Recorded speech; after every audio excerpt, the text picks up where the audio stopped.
Hello mga beshi! So, andito na naman po tayo sa kusina ngayon.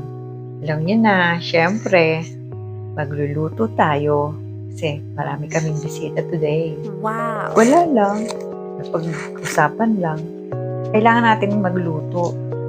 But then, since feeling rich ang lola nyo, nag-imbita tayo ng isang sikat sa larangan ng pagluluto. At walang iba kundi si Miss Juday! Welcome to Cooking Show by Alice Lee. My name is Juday Sando Aguchillo. So for today's video, magtatagalog na lang ako guys kasi Filipino tayo. So for today's video, I'm gonna cook pasta carbonara, okay? But Italian style. So first, by the way, napakulo ako, I already boiled the noodles. So, sinet aside ko na siya. And then now, I'm gonna put some oil into the pan. So, gagamitin natin olive oil ha. Because, for healthy living, okay? Sorry guys if I'm, natatawa ko kasi may mga papansin sa ko. Okay na. Okay, so, pour lang tayo ng oil. So guys, walang ano to walang filter to. Sarili mukha ko talaga to. Uy! Parang pinarin ka sa anong piling So, I'm just gonna put some cayenne pepper. Konti lang naman. For the kick. Next is the garlic. So, lagyan natin yung garlic. So, sautay lang natin yung garlic until mag-brown lang siya ng konti. Then, add onions. And you can also try this at home. And alam nyo ba, wala akong masabi. Kasi first time ko na magagawin ito. Okay, next. So, we're gonna add bacon. O, social kami. Bacon ang gamit namin. So, yun pala, yung onion, since malang onion sa atin sa Pinas, try to use lang kahit mga kalahati lang. Pero dito kasi, mayaman sa onion. So, we're gonna use buong onion. Pinabati ko nga pala yung pamilya ko sa Pilipinas. Nandito ko sa, hindi ko masabi kung nasaan ako. Basta mahal na mahal ko kayo. I love you. Uy, sunod mo yan. No. Like, share, subscribe.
passion.